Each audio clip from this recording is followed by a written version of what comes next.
one of the closest confidants of Google co-founders Larry Page and Sergey Brin, the leader of Alphabet's secretive X Lab.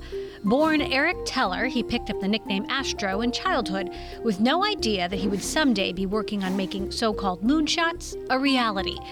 Raised by parents he calls hyper-intellectual hippies, one of his grandfathers won a Nobel Prize in economics. The other, some say, should have won one in physics for his work on the hydrogen bomb. Perhaps it is only fitting, then, that Astro Teller is now working on ideas that could well change the world, or, more likely, fail miserably. But he says that's all part of the magic. Joining me today on Bloomberg Studio 1.0, Astro Teller, head of Alphabet's X Lab, where we are, and Captain of Moonshots, which is your official title, as I understand it. It is. I function as the CEO, but I go by Captain of Moonshots. All right. You rolled in on wheels. This is your standard mode of transportation? It is. Like, how much time do you think you shave off getting between lanes? I've actually worked that out. It's about 8 minutes a day. Okay. Wow. It's a big building. You're making the most of those 8 minutes. So we're in the X Lab, formerly Google X. We're just a couple miles south of Alphabet headquarters, and this is where the magic happens. Or sometimes doesn't happen, as you're quick to point out. That's right. Because you have far more failures than you do successes. What's the mission of X? X was created to be the part of Alphabet that would make, hopefully, some new Googles for Alphabet to have. Things like Waymo, the self-driving car business, Verily, the life science business, Loon, the stratospheric balloon business, Wing, the self-flying vehicles for package delivery, Google Brain, which came from here even though it went back to Google.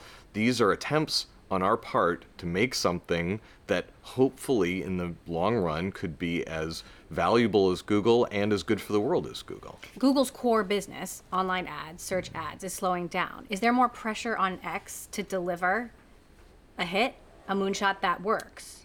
That's not my experience.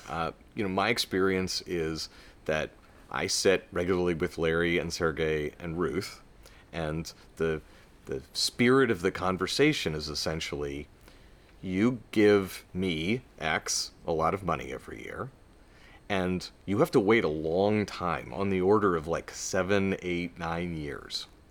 A lot of the money that you've given during that time just falls away, not because I'm purposefully wasting it, but because we're running experiments, and the answer to a lot of experiments is no. You have to decide if the value of that set of things is worth the money you've given us and the time value of money.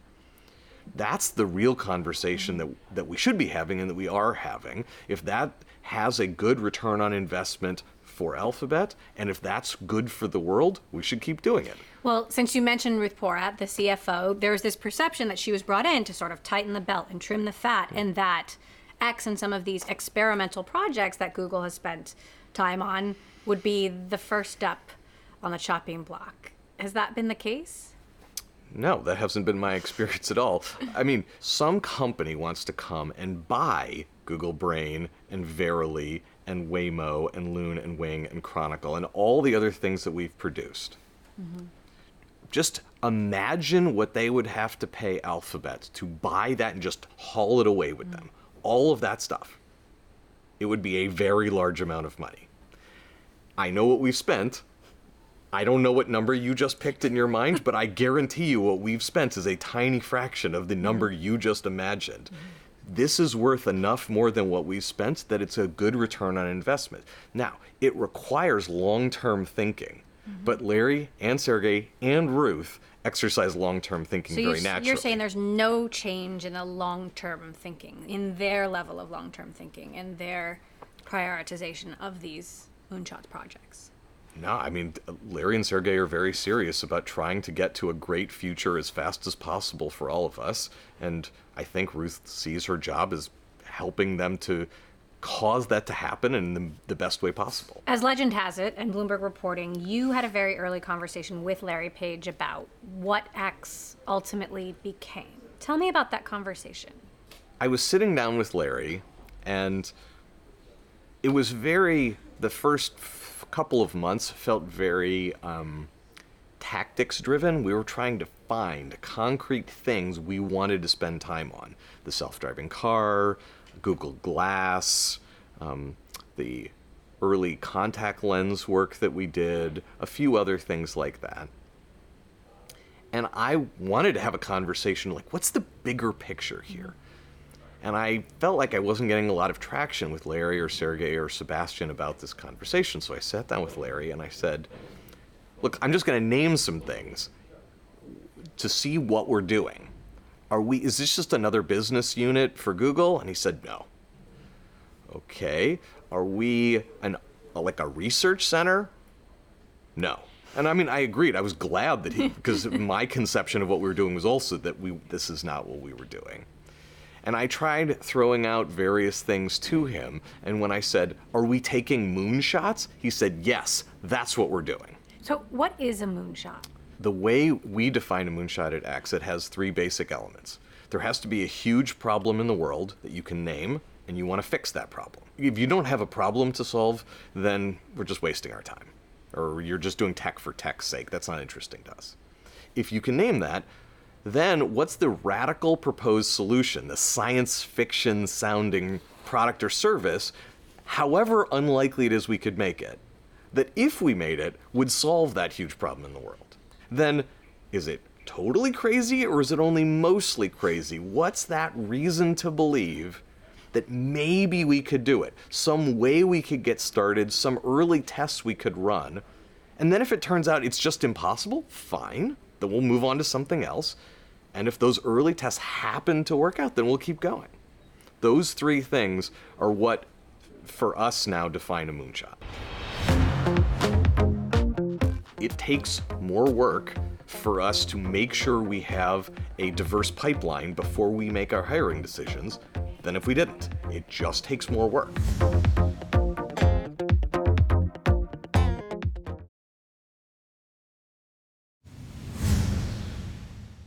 So let's talk about the way you've built the team, because it has been very deliberate.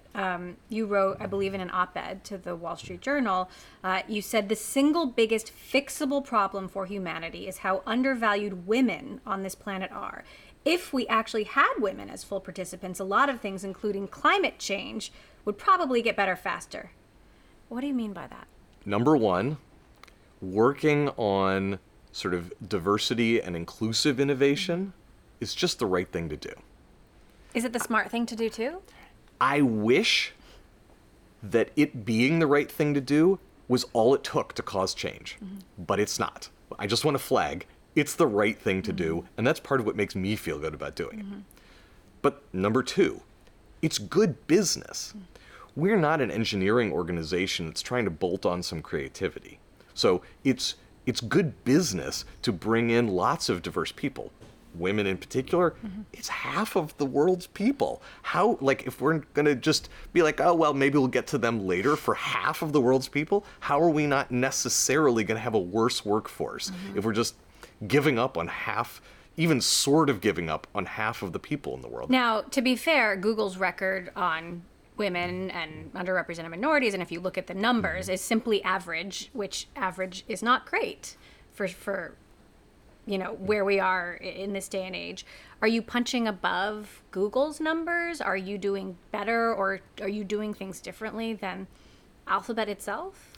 I mean, I don't want to have a fight between us and Google, but I think that if you ask the people here, they would say, number one, culturally, this is a very positive place for women and for sort of EID folk. How did you create that culture? I actually think that if we just have more people who are just weird relative to each other, and then we encourage them to be themselves and to speak up and say what they're thinking, we'll be better off.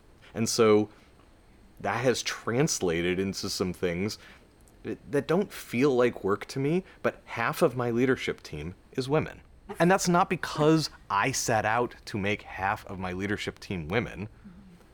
Like, that shouldn't even be exceptional. Half of the world is women. Half of the United States is women. Like, it shouldn't be weird to say that. We still have a long way to go. I'm not suggesting that we're done. But I think that what X is doing somewhat more right, maybe, than Silicon Valley or as a whole, is we're serious, we actually want these things, and we spend our energy on them. You are part of Alphabet, and Google has been in the middle of a sort of a cultural crisis. You had 20,000 employees walking out of the company because of how the company has been handling sexual misconduct over the years. Does that concern you, the sort of employee unrest that Google and Alphabet are feeling right now? I think it's fantastic. I think when you look at that from the outside, don't you see like this feeling like maybe we're going to be okay as a species if those people in that company care enough to say what they think and to try to create some pressure on the company to be the kind of company they'd be proud of? I'm not saying every walkout person was exactly right, but it's certainly their right to be unhappy. And they're probably at least partially right about the things they're complaining about. In that particular case, I think they were largely right. That's good. And that's actually how we should fix society, having employees say, wait, this is my company too. I'm a part of this. And we collectively are saying, this is the kind of company we want to be. That's incredibly healthy and positive. Now, when you look, and you've been here a long time, are there things that Google did wrong along the way? Like, do you think mistakes were made? Yes, certainly mistakes were made. Probably one of the main things is short-term thinking that like, oh God, we need somebody by yesterday to fill this seat. Because, let's be honest, it takes more work for us to make sure we have a diverse pipeline before we make our hiring decisions than if we didn't. It just takes more work. Do you think that Google and the founders over-prioritize the brilliance of specific people and specific men? Like, you know, when you think about like Andy Rubin or Amit Singhal or Rich Duvall, who was an ex-executive, who've all left because of sexual misconduct. This one's, like most of these things, is pretty complicated. There are thousands of exceptional people at Alphabet. So I think it would be fair to recognize it's not like those were the only people who were being set up as exceptional. Now, was our hygiene in recognizing these people and then helping them out of the building at the right pace as good as it could have been? I don't think so. But So like Rich Duvall, do you think this is, and we're not going to get into the sort of details, but you know, he's someone who he propositioned an employee that he was interviewing. She didn't get the job. She reported it. You know, there's a lot of in between, but should that have been handled differently?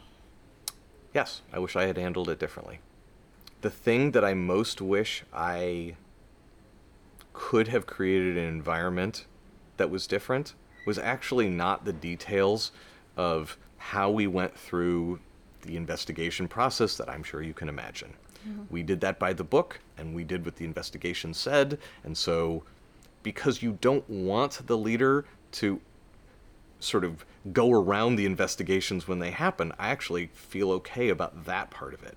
But other things have come out, other elements of people being uncomfortable that I wish generally, this isn't about Rich, that we could be even better at surfacing what I think of as the sort of gray area issues within X faster. From the outside, we don't see a lot of Larry Page. Is he still the right person to be leading Alphabet in the middle of all of this, given all of this?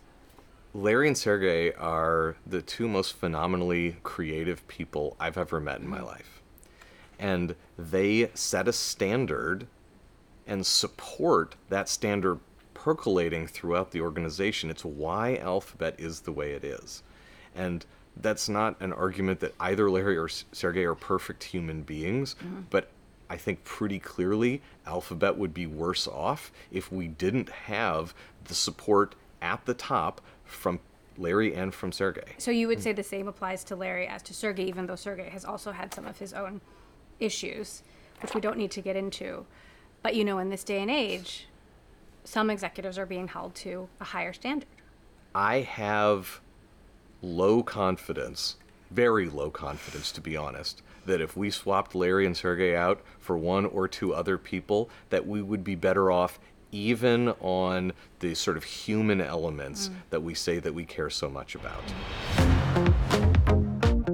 My moonshot is not Waymo or Wing or Chronicle or Loon. It's the factory.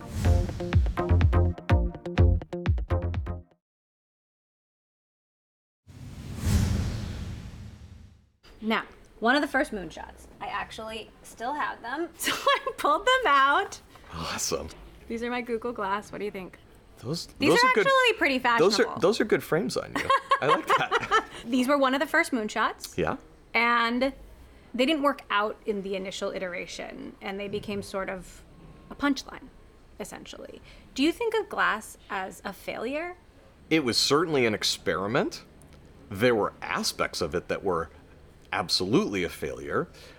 I want to be fair to glass. Having learned a lot of lessons, some of them maybe more painfully than we needed to, glass is still very much an ongoing business and quite successful. It's just not much in the public eye. That's right. So glass is back, or glass never Glass went away. never left. Glass, it turns out, the right place for this for right now in society are the parts of society that are less fashion conscious and that have real practical needs. So these are doctors and nurses, people who work in manufacturing environments, who work on oil rigs, who are maintaining airplanes. The irony is, this is one of the technologies from Silicon Valley that the digerati said no thank you to.